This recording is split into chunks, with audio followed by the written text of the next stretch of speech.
这是阿根廷的滴滴带六。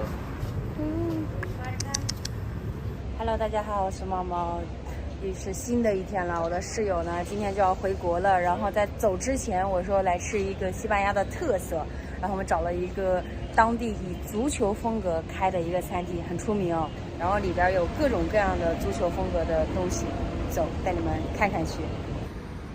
哇，先进去看到的就是梅西2022年卡塔尔获奖的这个照片，然后进去看看。哦，这是马拉多纳跟梅西，这个估计就是梅西的前面。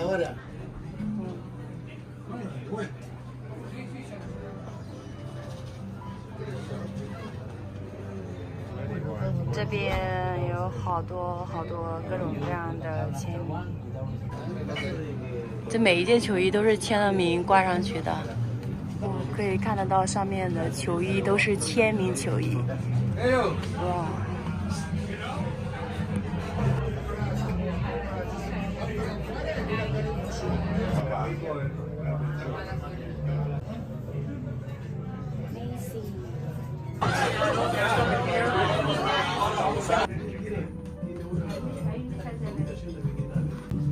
这是我们坐的餐厅了，然后点了一份牛排，但我居然是用勺子给我们切肉哎，这叫勺子餐厅，所以他们用勺子切肉的。哦，他给我们俩是这样分着吃的，一人吃一半。Gracias。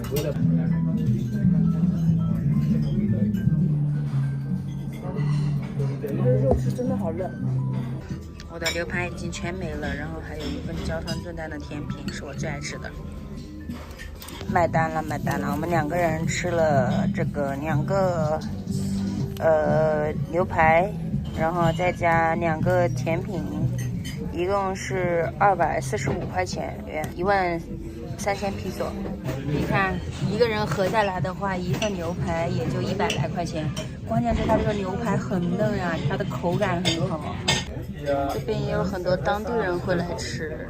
饭也吃饱了，这儿也带你们看了，还是很推荐的。像这家餐厅的话，因为它本身它的一个味道，我本来以为像一般的网红店，它的味道不是不好嘛，这个它在整个这边这个国家都是可以排到前 top 的，而且口感也好。这个店名就是这个啦。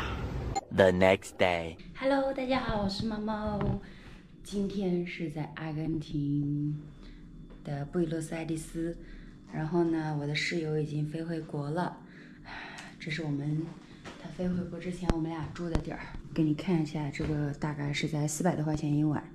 因为这边订民宿啊，一般价格它报价是200多一晚，就35刀，然后它还要加上清洁费跟服务费，合下来2晚就800多。然后房间是一个这样的，然后也这样的，有电视，空调一点都不热，都不制冷。选这儿的原因，这是厕所，就主要的是它有一个这种很小的洗衣机，你看，就这个滚筒洗衣机，它的滚筒是这样滚下去的，这是我第一次见哈，昨天洗衣服的时候我都懵了，是这样摁进去然后滚的。然后微波炉，一个小厨房可以自己做饭，咖啡机，然后外面还有这个是个客厅，这是我的包，天哪，已经脏得不成样子了。刚好这次在南极不是去了20多天嘛，哇，穿过的衣服都没有洗，因为在船上洗衣服挺贵的，一下船我就订了一个有洗衣机的，这边免费把所有的衣服全部洗了。然后现在呢，我就要搬到一个青旅去，因为那个青旅是没有洗衣机的，我也不知道，我查了一下好像没有。接下来呢，我就要飞乌斯怀亚了。为什么要飞乌斯怀亚呢？因为今年我的计划是想要自驾泛美公路嘛，泛美公路也是最南的阿根廷到最北的阿拉斯加的一条线，总路程呢是51000左右公里。中间是还要经过很多国家嘛，它都是沿这个从南美洲到北美洲的一个沿海岸线，然后中间有一个是断了的，就是在巴拿马那边要经过一个船运，当然，我因为贪便宜，在疫情前有人从美国一路自驾到这边，然后有一辆车呢就停着在乌斯怀亚停了3年了，逾期3年了。然后他就以很便宜的打包价给我了，就是我能开得出去，这车就是我的；开不出去，这个钱就赔了，我认栽。所以这个价格是低于市场价的5折买到的。我就想去试一下，能开得出去的话，那我之后把车卖了，哎呦，我还能赚1万呢。当然不是因为赚钱，我是觉得这个车的价格这么便宜，就试试呗。所以到时候还要，这是一个大的难题，能不能开出去？乌斯怀亚是一个难题，先从这边飞乌斯怀亚，然后再从乌斯怀亚去。我在等房东过来跟我交接，交接完之后我就去青旅了。把房间的钥匙给房东了，然后我就出来了，准备打个车去青旅那儿，还有好几公里呢。当地打车很便宜。坐公交车跟地铁你都必须得买他们的这里的一张卡，然后全国通用的。我也想去买卡，我试了好几次，语言不通，试了3次都没买成功。打车过去也不到10块钱。今天是周六啊，可以看到马路上的店几乎全关门了，他们这儿周六周日是放假的。我刚刚在那个超市。有一个中国人帮我买了，It's okay 啊，Gracias， 太重了啊 ，Gracias。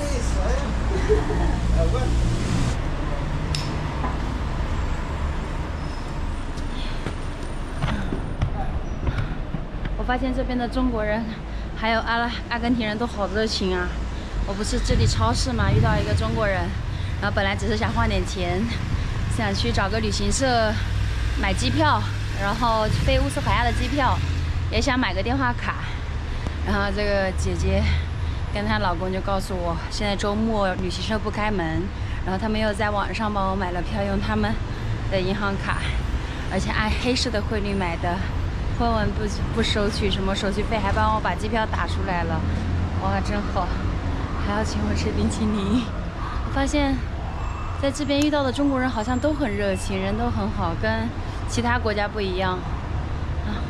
那时候在美国遇到的有一些中国人就很冷漠。现在打个车找青旅，我明天的机票已经买好了，住宿也订好了。今天去逛一下周末集市跟二手市场，我就可以走了。下了出租车啦，车费10块钱。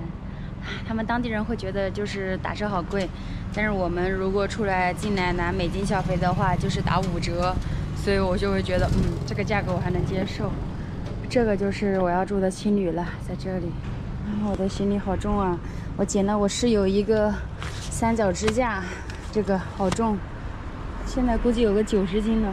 我已经到了这儿，有一个餐厅可以用，然后这里外面有一个这种坐着的地方，然后这边就是都是公共区域。这就是我住的80块钱一晚的床位了。我已经把我的衣服全堆出去晒了，然后这是我的床位。我的包关不进去这个柜子。今天不是阿根廷的周六嘛，他们都是放假的。但是那个超市的姐姐跟我说，今天呢，所有的那种公园呀，基本上都有摆地摊的，就是叫周末集市。然后还有一些小吃可以吃，我就晃悠吧，能晃到哪儿晃到哪儿。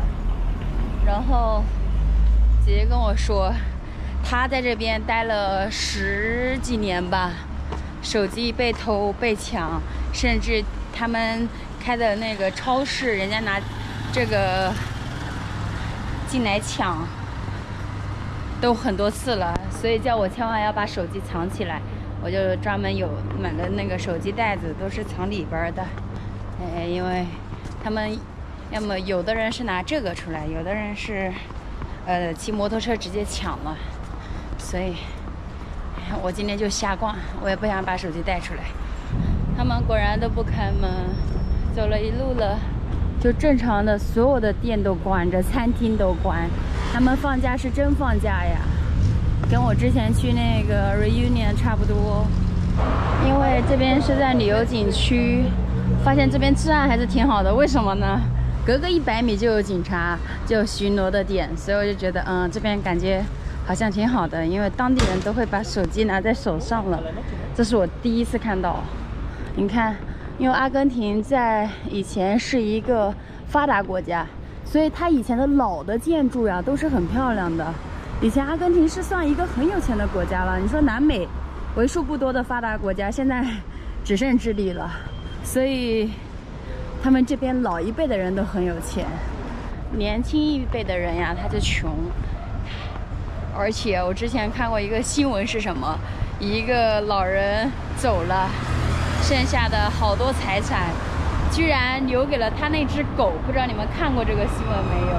据我了解，他们阿根廷人一般都是养孩子养到18岁，然后你就成年了，你就可以自己出去独立生活了，就不用我管了。所以他说我老了也不需要你赡养。听说好多这边阿根廷的老人最后留下的巨额财产都是给保姆的。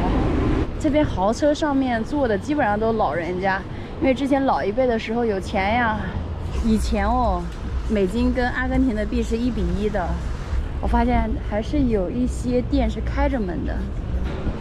我快走到集市了，我看到这边有一个人画画，好有意思。看，这有点像独角兽，他正在画。这只猫很有创意，这是只老鼠吗？这个是啥？好有意思。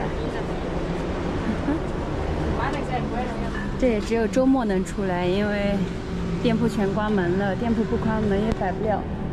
下面不是一个美食广场吗？这边就是一些卖各种小玩意的、小古董的。这边是首饰，这边是手工艺品。美食广场我来了，我要找肉吃去了。这边最出名的肯定是来吃肉啊！你看，今天周末好热闹啊！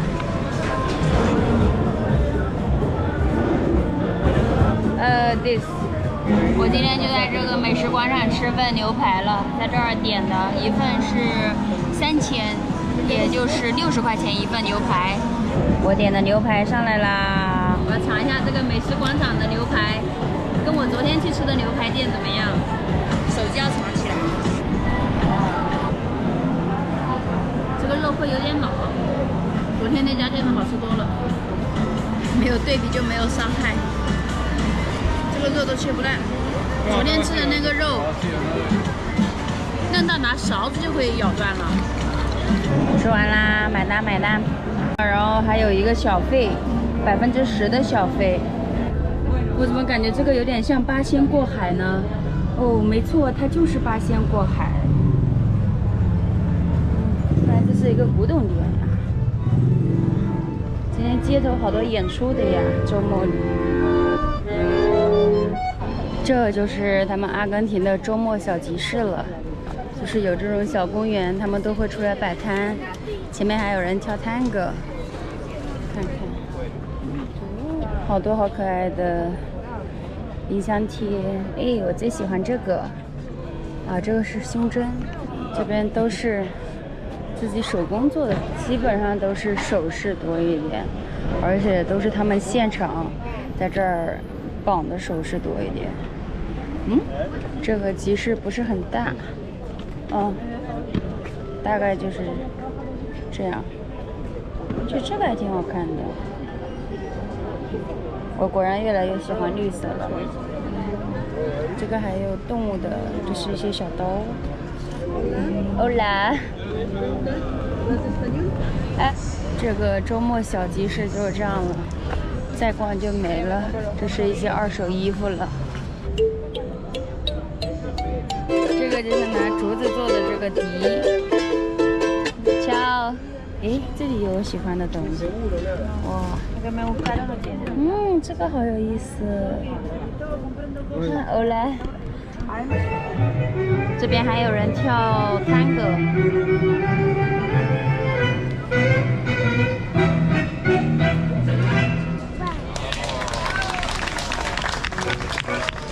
Escúchame también como si oyeras esa canción que se enredó